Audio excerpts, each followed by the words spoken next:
श्री चैतन्य चरितामृत मध्य लीला हम से चर्चा कर रहे हैं और हम इसके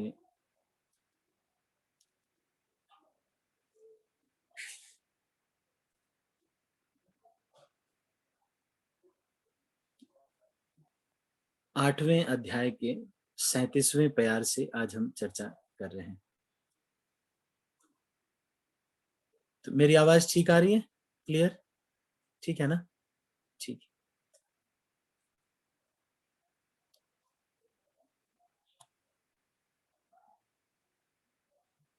ठीक है, तो आप देखिए इसको।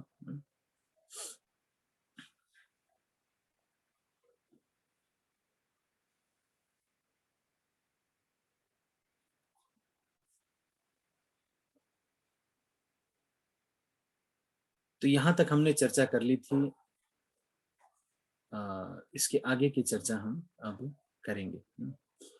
तुम्हार कृपाए तुम्हाय कराय निंद्य कर्म, साक्षात ईश्वर तुम्ही के जाने तुम्हार मर्म। रामानंद राय चैतन्य महाप्रभु को कह रहे हैं, आप स्वयं साक्षात पूर्ण पुरुषोत्तम भगवान हैं, अतएव आपके प्रयोजन रहस्य को कोई नहीं समझ सकता। यह आपकी कृपा है कि आप मेरा स्पर्श कर रहे हैं, यद्यपि वेदों द्वारा इसकी अनुमति नहीं है। रामानंद राय अपने को शूद्र समझ रहे हैं। देखो भक्त कितना महान होता है, थोड़ा सा उसके अंदर कुछ गड़बड़ होती है उसको इतना बड़ा समझता है। इतने सारे गुण होने के बावजूद भी रामानंद राय बस एक ही चीज को याद रख रहे हैं कि मैं तो शूद्र हूं। किसी सन्यासी के लिए विषयी तथा भौतिकतावादी लोगों को देखना पूरी तरह वर्जित है। तो मैंने एक बार आपको बताया था कि गोपाल कृष्ण महाराज, राधानाथ महाराज जब किसी भौतिकतावादी व्यक्ति से मिलने जाते हैं तो फिर आके स्नान करते हैं। कई बार तो 8-10 बार स्नान हो जाता है क्योंकि रजोगुण है ऐसे इसको। इनफैक्ट श्री संप्रदाय में तो टच ही नहीं करते, बहुत दूर ही रहते हैं। मैं चिन्ना जीआर स्वामी के पास गया था एक बार, तो मैं देख रहा था सबको, किसी को टच नहीं करते, वो बहुत ही दूर रहते हैं। किसी सन्यासी के लिए विषयी तथा भौतिकतावादी लोगों को देखना पूरी तरह वर्जित है, किंतु श्री चैतन्य महाप्रभु अपनी असीम अहेतु की कृपा के कारण जन्म तथा पद पर विचार किए बिना किसी पर भी कृपा कर सकते थे। आगे कह रहे हैं, थोड़ा सा, आप यहाँ मेरा उद्धार करने के लिए विशेष रूप से पधारे हैं। आप इतने दयालु हैं कि सभी पतित आत्माओं को केवल आप ही उबार सकते हैं। तो जब वैष्णव आपस में मिलते हैं तो ये भक्तों में ये होता है कि हमारा उद्धार हो रहा है वैष्णवों के संग से। तो प्रार्थना पुस्तक हम कभी पढ़ेंगे इसको। अभी इस बुक के बाद हम प्रार्थना पुस्तक, जब शरणागति होगी के बाद हम प्रार्थना पुस्तक पढ़ेंगे। इसमें नरोत्तम दास ठाकुर क्या कह रहे हैं, श्री कृष्ण चैतन्य प्रभु दया करो मोरे, तुम बिना के दयालु जगत संसारे, पतित पावन हेतु तव अवतार, मौसम पतित प्रभु न पाई बेआ। तो नरोत्तम दास ठाकुर विनम्रता की का तरीका बता रहे हैं। हमेशा अपनी पतित जो कर्म किया है उनको याद रखेंगे तो हमें समझ में आएगा कि मैं कितना गिरा हुआ हूं। हे प्रभु, आप मुझ पर कृपालु हो। इन तीनों लोकों में आपसे अधिक दयालु और कौन हो सकता है। आप बद्ध पतित जीवों का उद्धार करने के लिए ही अवतरित होते हैं, किंतु मैं आपको विश्वास दिलाता हूं कि मुझसे बड़ा पतित आपको दूसरा कोई नहीं मिलेगा। श्री चैतन्य महाप्रभु का विशिष्ट उद्देश्य पतित आत्माओं का उद्धार करना है। निसंदेह इस कलयुग में शायद ही कोई ऐसा हो जो वैदिक दृष्टि से पतित ना हो। रूप गोस्वामी को शिक्षा देते समय, तो एक बार मैं जब जॉब कर रहा था तो गूगल में मैं सोचता था कि मेरा तो सैलरी तो बहुत ही पुण्य का काम है, ये तो इसमें क्या गड़बड़ है। तो मैंने एक बार प्रभु जी से पूछा कि प्रभु जी, मेरी तो बड़ी शुद्ध कमाई है, मैं तो बस नौकरी करता हूँ, जो थोड़ी बहुत सैलरी मिलती है उससे करते हैं, तो मेरे सैलरी में क्या पाप है? बोलते हैं जितना पाप करते हो होता है इस दुनिया में, वो सब गूगल में ही तो सर्च करते हैं। उसके बाद से मैंने बोला प्रभु जी अच्छा ठीक है, मैंने ये तो फिर समझ में आ गया, फिर मैं डोनेशन फिर करने लगा। नहीं तो मैं सोचता मैंने क्यों डोनेशन करना, मेरा तो सब पुण्य का पैसा है, मैंने क्यों डोनेशन करना। तो ये चीज को देखो यहाँ पर कह रहे हैं ना चैतन्य महाप्रभु, क्या कह रहे हैं कि बद्ध पतित जीवों का उद्धार, निसंदेह इस कलयुग में शायद ही कोई ऐसा हो जो वैदिक दृष्टि से पतित न हो। कोई भी ऐसा नहीं है जिसने कुछ पतित कर्म नहीं किया होंगे। रूप गोस्वामी को शिक्षा देते समय श्री चैतन्य महाप्रभु ने वैदिक धर्म के इन तथाकथित अनुयायियों का वर्णन इस प्रकार किया है। वेदनिष्ठ मध्य अर्धेक वेद मुखे माने, वेद निषिद्ध पाप करे धर्म नहीं गाने। वैदिक नियमों के तथाकथित अनुयायी वेदों को औपचारिक रूप से ही मानते हैं, किंतु वे उन नियमों के विपरीत कर्म करते हैं। यह इस कलयुग का लक्षण है। लोग अपने आप को हिंदू, मुसलमान, ईसाई आदि बतलाकर किसी एक धर्म का पालन करते हैं, किंतु वास्तव में कोई भी व्यक्ति धर्म शास्त्रों में बतलाए गए नियमों का पालन नहीं करता। यही इस युग का रोग है। इसीलिए दयालु चैतन्य महाप्रभु ने तो केवल हरे कृष्ण महामंत्र का कीर्तन करने की संस्तुति की है, सलाह दी है। हरेर नाम हरेर नाम व केवलम कलौ नास्तेव गतिरन्यथा। महाप्रभु किसी भी व्यक्ति का उद्धार कर सकते हैं, चाहे वह शास्त्रों के मतानुसार पतित ही क्यों न हो। यही श्री चैतन्य महाप्रभु की विशिष्ट कृपा है, इसीलिए वे पतित पावन कहलाते हैं। सारे संत पुरुषों का यह सामान्य कार्य है। तो ये आपको स्मरण करने के लिए श्लोक, याद करने के लिए ये प्यार है, आप इसको स्मरण कर सकते हैं। क्या है ये? महांत स्वभाव ए तारिते पामारा, निज कार्य नहीं तबु यान तार घर। देखो क्या कह रहे हैं, सारे संत पुरुषों का यह सामान्य कार्य है कि वे पतितों का उद्धार करते हैं, इसीलिए वे लोगों के घरों में जाते हैं, यद्यपि वहां उनका कोई निजी कार्य नहीं रहता है। ये चैतन्य महाप्रभु ये रामानंद राय कह रहे हैं। एक सन्यासी का नियम है कि वह द्वार द्वार जाकर भिक्षा मांगे। वह केवल इसलिए भिक्षा नहीं मांगता कि वह भूखा है, उसका वास्तविक उद्देश्य तो हर घर के निवासियों को कृष्ण भावनामृत का उपदेश देकर जागृत करना होता है। सन्यासी मात्र भिक्षा मांगने के लिए अपना उच्च पद छोड़कर भिखारी नहीं बनता। इसी प्रकार गृहस्थ जीवन में रहकर कोई व्यक्ति अत्यंत महत्वपूर्ण हो सकता है, किंतु स्वेच्छा से भी वह भी साधु महात्मा का जीवन बिता सकता है। रूप गोस्वामी तथा सनातन गोस्वामी मंत्री थे, किंतु उन्होंने श्री चैतन्य महाप्रभु के उपदेशों का विनीत भाव से प्रचार करने के लिए स्वेच्छा से साधु जीवन स्वीकार किया। उनके बारे में कहा जाता है, त्यक्त्वा तूर्णमशेल मंडलपति श्रेणीं सदा तुच्छवत्, भूत्वा दीन गणेश कौ करुणया कौपीन कंठाश्रितौ। यद्यपि ये दोनों गोस्वामी राजसी ठाट बाट से रह रहे थे, किंतु चैतन्य महाप्रभु के आदेशानुसार पतित आत्माओं का उद्धार करने के लिए वे सन्यासी बन गए। मनुष्य को इस पर भी विचार करना चाहिए कि जो व्यक्ति कृष्ण भावनामृत आंदोलन के प्रचार कार्य में लगे हुए हैं, वे श्री चैतन्य महाप्रभु के मार्गदर्शन में रहते हैं। वे वास्तव में भिखारी नहीं होते, उनका वास्तविक कार्य तो पतित आत्माओं का उद्धार करना है।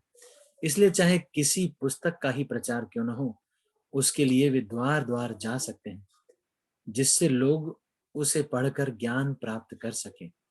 पहले ब्रह्मचारी तथा सन्यासी द्वार द्वार जाकर भीख मांगते थे, किंतु आजकल विशेषतया पश्चिमी देशों में यदि कोई द्वार द्वार भिक्षा मांगे तो पुलिस उसे पकड़ सकती है। पश्चिमी देशों में भीख मांगना अपराध माना जाता है। कृष्ण भावनामृत आंदोलन के सदस्यों को भीख मांगने से कोई सरोकार नहीं। वे तो कृष्ण भावनामृत संबंधी साहित्य का प्रचार करने के लिए कठोर परिश्रम करते हैं, जिससे लोग उसे पढ़कर लाभान्वित हो सके। किंतु यदि कोई व्यक्ति कृष्ण भावना भावित व्यक्ति को कोई चंदा या सहायता देता है, तो वह उसे कभी अस्वीकार नहीं करता। अब ये श्रीमद् भागवतम का बहुत ही महत्वपूर्ण श्लोक है, ये भी आपको स्मरण करने योग्य श्लोक है। मैं इसलिए ये कह रहा हूँ क्योंकि आप लोग सब सीनियर लोग हैं, इस वजह से ये श्लोक आप लोग याद कर सकते हैं। महद्विचलनं नृणां गृहीणां दीनचेतसा निःश्रेयसाय भगवन् अन्यथा कल्पते क्वचित्। अब इसमें ये कह रहे हैं, हे प्रभु, कभी कभी बड़े बड़े संत पुरुष भी गृहस्थों के घर जाते हैं, यद्यपि ये गृहस्थ सामान्यतया तुच्छ बुद्धि वाले होते हैं। जब कोई संत पुरुष उनके घर जाता है तो यही समझना चाहिए कि गृहस्थों को लाभ पहुंचाने के अतिरिक्त उनका अन्य कोई उद्देश्य नहीं हो सकता। तो इसका मतलब ये नहीं है कि सन्यासी या ब्रह्मचारी होंगे तो वही होंगे। कई बार कुछ गृहस्थ भी होते हैं जो कि एक सन्यासी का जीवन बिताते हैं। ये श्रीमद् भागवतम के 10:8-4 श्लोक। इसीलिए आजकल के एनवायरनमेंट में इतने ज्यादा तो ब्रह्मचारी सन्यासी तो है नहीं ज्यादा, तो जो गृहस्थ ही हैं यही जब एक दूसरे के घर भी जाते हैं तो हमको ये समझना चाहिए कि भक्त हमारे घर पे आ रहे हैं तो ये हमारा सौभाग्य है। इसलिए हमको जो है इन भक्तों को बहुत सम्मान, बहुत वैल्यू देना चाहिए। बीच बीच में घर में कुछ न कुछ होना चाहिए, कीर्तन हो रहा है, प्रसाद हो रहा है, कुछ न कुछ होना चाहिए, नहीं तो कुछ दिन बाद सब लोग मूवी देखने लगेंगे।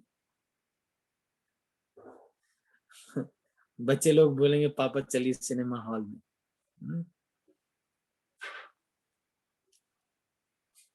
अमर संगे ब्राह्मणादि सहस्रेक जन, तुम्हारे दर्शने सबार द्रवीभूत माना। मेरे साथ ब्राह्मणों को मिलाकर लगभग 1000 व्यक्ति हैं और उन सब के हृदय आपके दर्शन से द्रवीभूत हो चुके हैं। मैं हर व्यक्ति को कृष्ण नाम का कीर्तन करते हुए सुन रहा हूँ। प्रत्येक व्यक्ति का शरीर भाव से पुलकित है, हर एक की आंखों में आंसू हैं। हे मान्यवर, आप अपने शारीरिक लक्षणों तथा स्वभाव से पूर्ण पुरुषोत्तम भगवान हैं। सामान्य जीवों में ऐसे दिव्य लक्षणों का मिलना असंभव है। श्री चैतन्य महाप्रभु के शारीरिक लक्षण असाधारण थे। निसंदेह उनका शरीर नाप में असाधारण था। तो अब ये आपको याद करने के लिए है, थोड़ा सा आप ध्यान दीजिएगा। थोड़ी देर के लिए 5-10 मिनट थोड़ा ध्यान दीजिएगा। चैतन्य महाप्रभु के लक्षण बता रहे हैं, उनके हाथ पांव इत्यादि कैसे थे।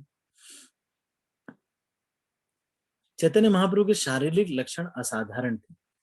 उनका शरीर नाप में असाधारण था। उनकी छाती, उनकी भुजाओं की लंबाई समान थी। इसे न्यग्रोध परिमंडल कहते हैं। जहां तक उनके स्वभाव की बात है, वे हर एक के प्रति दयालु थे। पूर्ण पुरुषोत्तम भगवान के अतिरिक्त सबके प्रति अन्य कोई ऐसा दयालु नहीं हो सकता। वो सबके प्रति बहुत दया करते थे। इसलिए भगवान का नाम कृष्ण अर्थात सर्वाकर्षक है। भगवद गीता में कहा गया है कि कृष्ण हरेक के दयालु पिता हैं। वे सभी योनियों के बीज दाता आदि पिता हैं। तो फिर वे किसी जीव के प्रति निष्ठुर कैसे हो सकते हैं?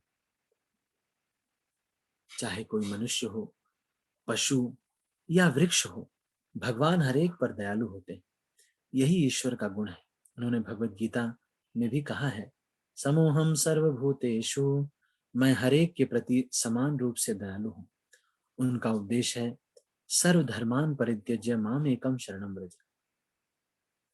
सभी धर्मों को त्याग कर केवल मेरी शरण में आओ। यह उपदेश केवल अर्जुन के लिए नहीं, अपितु सारे जीवों के लिए है। जो भी उनके इस उपदेश से लाभ उठाता है, वह तुरंत सारे पापों से मुक्त होकर भगवत धाम लौट जाता है। जब श्री चैतन्य महाप्रभु इस ग्रह पर उपस्थित थे, तब उन्होंने भी यही उपदेश दिया था कि सभी धर्मों को त्याग कर केवल मेरी शरण में आओ। अच्छा, लेकिन हम तो ये सुनते हैं कि भगवान ये कहते हैं कि धर्म स्थापना के लिए हम आते हैं। आप लोगों को ये नहीं लगता कि ये गलत हो रहा है? भगवान एक तरफ तो ये कहते हैं कि धर्म संस्थापनार्थाय संभवामि युगे युगे, मैं धर्म की स्थापना करने आता हूं युग युग में। और फिर यहाँ पे कह रहे हैं कि सर्वधर्मान परित्यज्य, सब धर्मों को छोड़कर मेरी शरण में आ जाओ। तो इसमें सामंजस्य कैसे बैठाएं? क्या विचार है आपका? कोई बता सकता है इसके बारे में? मेरा प्रश्न ध्यान से सुनना है आपको। एक जगह भगवान कह रहे हैं सारे धर्मों को छोड़कर मेरी शरण में आओ, और एक जगह कह रहे हैं कि धर्म की स्थापना करने के लिए मैं आता हूं। तो ये तो गलत बात है ना। फिर जब धर्म की स्थापना आप ही करते हैं, फिर उसके बाद कहते हैं कि इसको छोड़ दो। तो आप लोगों का क्या विचार है इसके बारे में? चलो अच्छा, तुक्का मार दो, तुक्का भी मार सकते हैं, तुक्का भी अलाउड है, ट्राई कर सकते हैं। ठीक है, पूर्ण प्रभु।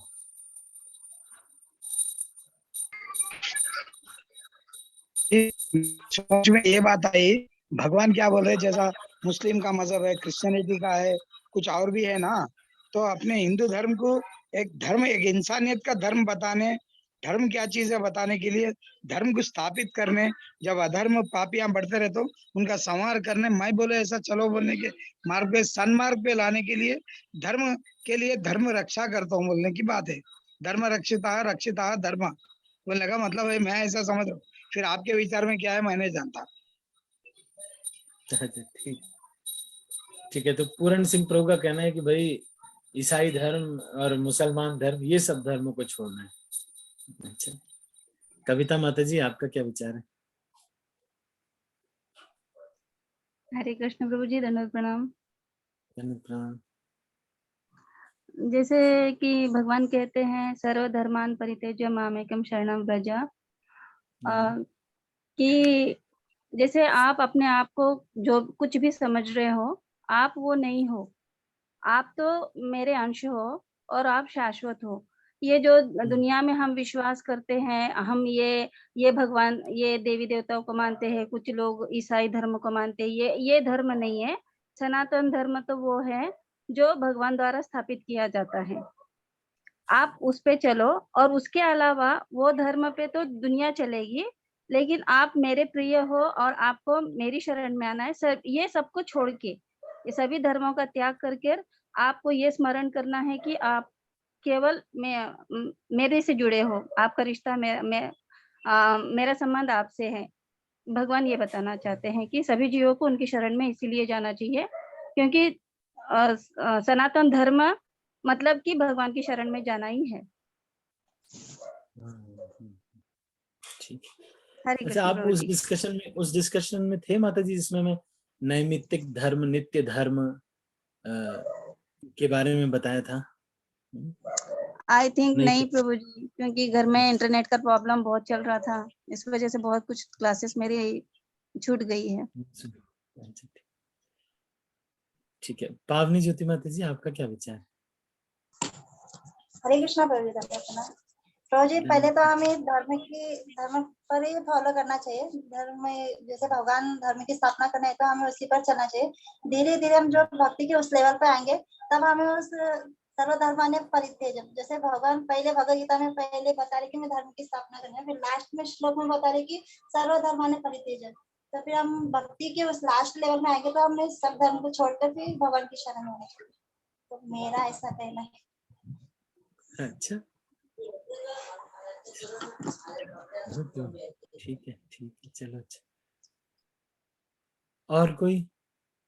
बाकी सब लोग? ठीक है, चलो।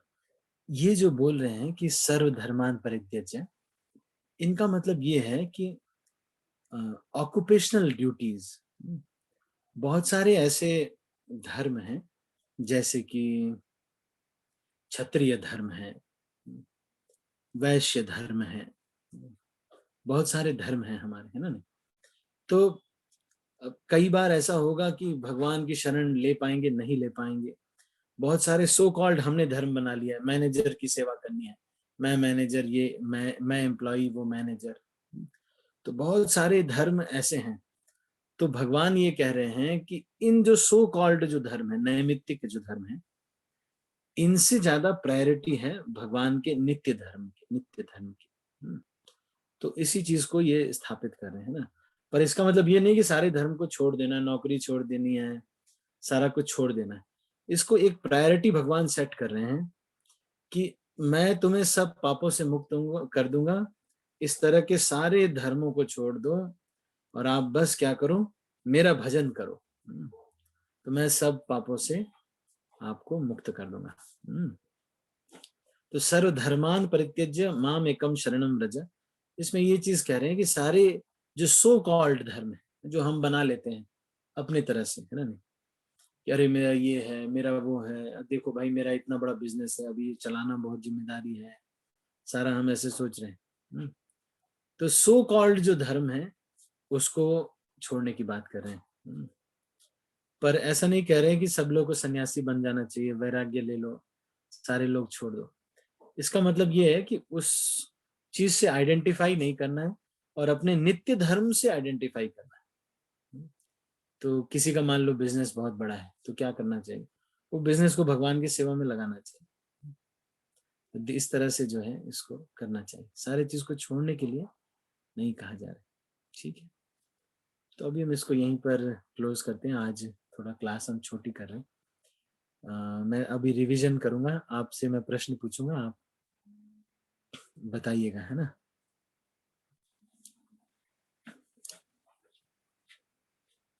हैंड रेज कीजिएगा, है ना। भगवान की छाती और भुजाएं, इनकी लंबाई समान थी, तो इसको क्या कहा जाता है?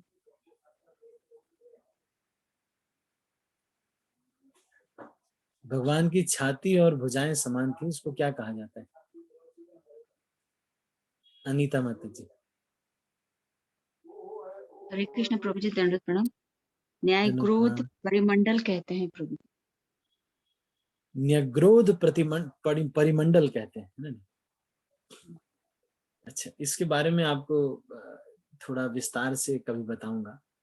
इस तरह से कुछ परिमंडल होते हैं, जैसे कि छाती और ये समान होना, चेहरे के ऊपर जो है इसको भी मंडल बोलते हैं। तो इस तरह से ये शरीर की संरचना में ये परिमंडल होते हैं। तो ये इसको न्यग्रोध परिमंडल बोला जाता है। ठीक है, अगला प्रश्न।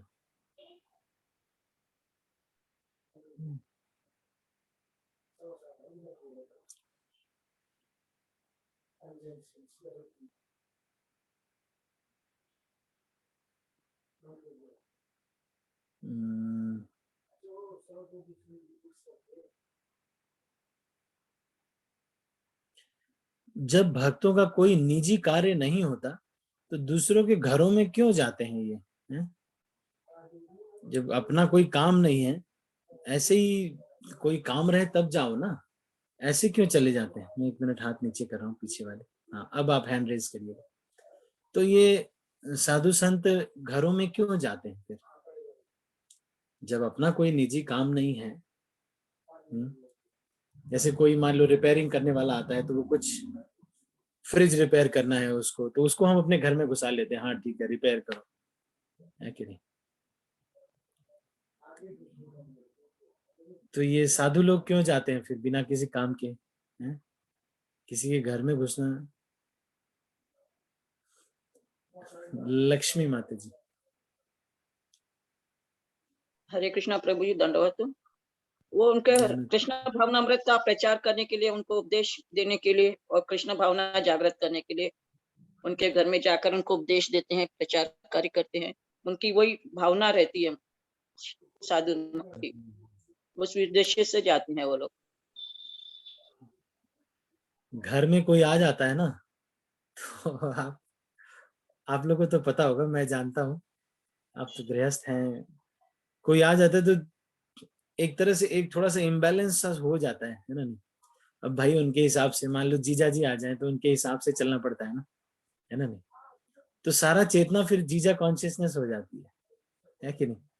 मुझे याद है कि मेरी बुआ है सुधा बुआ, तो उनकी जब वो आए थे तो दामाद है, तो पहली बार जब आए थे मेरे फूफा जी, तो घर में एकदम से फूफा कॉन्शियसनेस आ गई थी। सब लोग फूफा जी के बारे में ही सोच रहे थे, फूफा जी को चाय मिली कि नहीं मिली, है ना, फूफा जी को ये मिला कि नहीं मिला, अरे फूफा जी को पनीर पसंद है, फूफा जी फूफा जी फूफा जी, सब फूफा कॉन्शियसनेस में थे। तो क्योंकि घर का नॉर्मल शेड्यूल, तो पहले तो कहीं पे वो रहेंगे, एक कमरा तो उनका बुक हो जाएगा, है ना नहीं, अब वो जो कमरा वाला है उसको एडजस्ट करना पड़ेगा। फिर प्रसाद भी उनके हिसाब से, आपको क्या पसंद है बताइए, बैंगन पसंद है, तो घर में तो किसी को बैंगन नहीं पसंद है, लेकिन उनके लिए बनाना पड़ेगा बैंगन। उनको बैंगन पसंद है।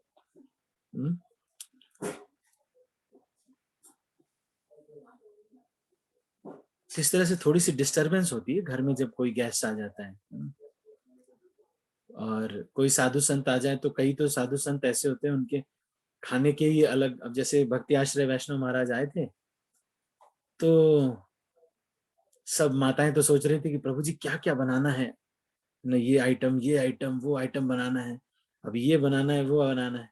और महाराज को क्या अच्छा लगता है, महाराज को सब्जी उबली हुई सब्जियां और मखाने। यही पसंद है, उसमें कुछ कुकिंग ही नहीं इन्वॉल्व है, बस कुकर में डाल दो हो गया, बस वो सूप पीते हैं और मखाने। तो इससे थोड़ा सा दिक्कत होती है, लेकिन ये बड़ा अच्छा होता है। इससे फिर हमारी जो चेतना है माया से दूर होकर के, नहीं तो हम ये सोचते रहेंगे कि वो बताओ सासू माँ ने ऐसे कर दिया, है ना नहीं, और जितने दिन प्रभु जी रहेंगे तो सासू माँ के बारे में तो नहीं सोचेंगे। कभी सोचेंगे क्या? सोचेंगे नहीं।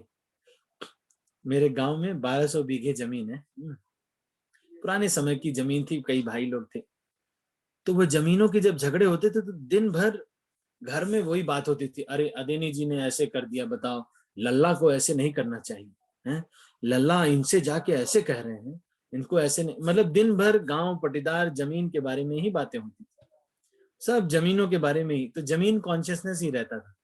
लेकिन अगर कोई प्रभु जी आ जाए तो जमीन के बारे में सोचेंगे क्या? नहीं सोचेंगे, है ना। फिर प्रभु जी ही है। तो इसलिए बड़ा अच्छा रहता है, कम से कम चेतना तो, कॉन्शियसनेस तो चेंज हो जाती है ना। ठीक है, तो मैं अभी इसको करता हूँ, अंतिम एक प्रश्न और पूछते हैं, फिर इसके बाद इसमें नरोत्तम दास ठाकुर कौन से पुस्तक में ये कह रहे हैं कि हमको हमेशा अपने जो पतित कार्य हमने किए हैं, अपनी पतित अवस्था को याद रखना चाहिए, वो समझ के वो रो रहे हैं? कौन सी पुस्तक में वो ऐसा कह रहे हैं नरोत्तम दास ठाकुर कि मैं बहुत पतित हूँ, ऐसा कौन सी पुस्तक में कह रहे हैं?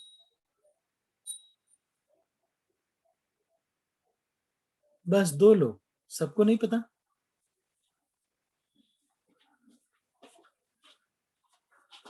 अच्छा, कलावती माता जी।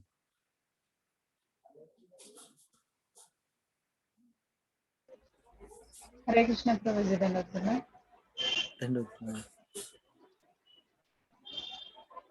प्रार्थना प्रार्थना पुस्तक से बता रहे हैं। प्रार्थना पुस्तक में ये कह रहे हैं कि विनम्रता की एक बहुत बढ़िया ट्रिक है, वो क्या है, हमेशा अपने दोषों को स्मरण करते रहना चाहिए। मोह समय पतित प्रभु ना पाई को आर। ठीक है, अच्छा रामानंद राय, चलो अंतिम एक और प्रश्न पूछता हूँ, रामानंद राय किस चीज को बहुत बुरा समझते थे कि ये तो बहुत ही गलत है? रामानंद राय जो है अपने बारे में क्या चीज को समझते थे कि ये तो जो है इस वजह से मैं बहुत पतित हूँ, क्या चीज ऐसा है? अनीता एस कमल माता जी। हरे कृष्ण प्रभु जी, दंडवत प्रणाम। वो अपने आप को शूद्र समझते थे प्रभु जी। हाँ, वो अपने आप को शूद्र समझते थे, इस वजह से इतनी भक्ति में इतने ऊंचे विशाखा सखी के अवतार है, लेकिन फिर भी देखो अपने को बस एक शूद्र कुल में जन्म ले लिया है, इसलिए अपने को छोटा समझ रहे। भक्त ये ढूंढता रहता है कि मैं क्यों छोटा हूँ। जो उम्र में कम होता है वो सोचता है कि मैं इनसे उम्र में कम हूँ इसलिए ये मेरे बड़े हैं। जो ज्ञान में कम होता है वो कहता है मैं उम्र में तो भले मैं बड़ा हूं लेकिन ज्ञान में ये बड़े हैं ना। और कोई कुछ भी सोच करके वो बस बहाना ढूंढता रहता है भक्त कि मैं कैसे छोटा हूं इनसे। ठीक है, तो अभी हम इसको यहीं पर क्लोज करते हैं। अब मैं सबके हाथ नीचे कर रहा हूँ। किसी का यदि कोई प्रश्न है या वैसे भी अगर आपको मन में कोई प्रश्न आता है तो आप पूछ सकते हैं। कविता माता जी। हरे कृष्ण प्रभु जी, दंडवत प्रणाम। आपने कल बताया था, होमवर्क दिया था कलयुग के लक्षण के बारे में। हाँ, कलयुग के लक्षण आप पढ़ना। हाँ? पढ़ा आपने? जी प्रभु। अच्छा, बहुत अच्छा। कितने लोगों ने होमवर्क किया था? होमवर्क नहीं पढ़ा आपने? आप लोग गुड स्टूडेंट नहीं बनना चाहते ना, यही तो प्रॉब्लम है। सब लोग बैक बेंचर बनना चाहते हैं, पीछे वाली सीट पे बैठना चाहते हैं, तो फिर कैसे हो? ये जो मैं बताता हूँ पढ़ा आपके बड़े है और फायदे। कुछ नोट्स भी बनाए हैं प्रभु जी। अच्छा, नोट्स बनाया है, बहुत बढ़िया। जी। मुझे भेजिएगा, है ना, व्हाट्सएप पे। राइटिंग ठीक नहीं है, कोई बात नहीं, वो तो मैं पढ़ लूंगा। मराठी में तो नहीं लिखा ना? हिंदी है प्रभु। ठीक है, फिर तो ठीक। हाँ, जरूर। हरे कृष्ण माता प्रभु, जी ने धन्यवाद। सबको फंसाया। भार्गव प्रभु कह रहे माता जी ने सबको फंसाया। नहीं, अच्छा है ना, कुछ गुड स्टूडेंट होने चाहिए। देखो, पावनी ज्योति माता जी, अनीता माता जी, कविता माता जी, चारू गोपी माता जी, ये लोग सब प्रयास करते हैं ना। प्रभु जी लोग भी प्रयास करते हैं पर उनका जॉब है ना। तो अच्छा, भागवतम नहीं है किसी के पास? अच्छा, ठीक है। एक और मैंने होमवर्क दिया था आपको कि श्रील प्रभुपाद ने जो दीक्षा के समय पे जो लेटर लिखा था सब भक्तों को दिया था पहली दीक्षा के समय, वो मैचलेस गिफ्ट शॉप जो खोला था उसमें एक डाला था, तो वो आप ग्रुप पे डालना। तो उसको पढ़ोगे आप तो बहुत अच्छा है। इंग्लिश में है, प्रभुपाद ने लिखा है all initiated devotees are expected to do this this this, do not engage in frivolous sports. And ऐसे ऐसे करके प्रभुपाद ने जो नए नए दीक्षित थे अमेरिका के लोग, उनको ये बताया था। तो पढ़ना आप, ये बड़ा महत्वपूर्ण है। और कलयुग के लक्षण में आप पढ़ेंगे तो कुछ इसमें गृहस्थ आश्रम के लिए भी बहुत सारी चीजें हैं, तो मैं उसको बहुत वैसे एक्सप्रेस नहीं करता। और तो वो आप पढ़ लेना, उसमें बताया गया है कैसे क्या। ठीक है, पावनी ज्योति माता जी, आपका भी कोई प्रश्न है? नहीं तो मुझे वही कलयुग के लक्षण के बारे में मैंने भी नोट्स किया, हैंडरेस किया। आप लोग डाल देंगे तो ग्रुप में थोड़ा एक्टिव रहेगा, सब लोग सोचेंगे कि चलो कुछ ये बनाया किसी ने तो किया, नहीं तो सब लोग बैक बेंचर हो जाएंगे तो आगे कौन बैठेंगे। सबको अच्छा बनना है ना, अच्छे बच्चे बनना है। ठीक है, किसी का प्रश्न और भी कोई किसी का प्रश्न है तो कुछ पूछ सकते हैं।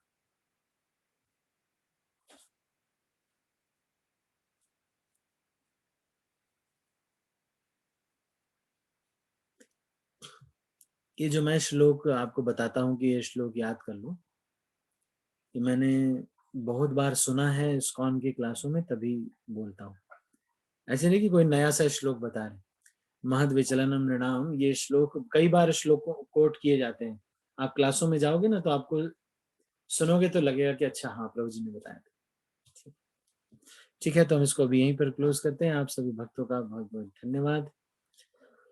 हरे कृष्णा, मिलते हैं कल सुबह इसी चैनल पर 6:20 पे। हरे कृष्ण। श्रील प्रभुपाद की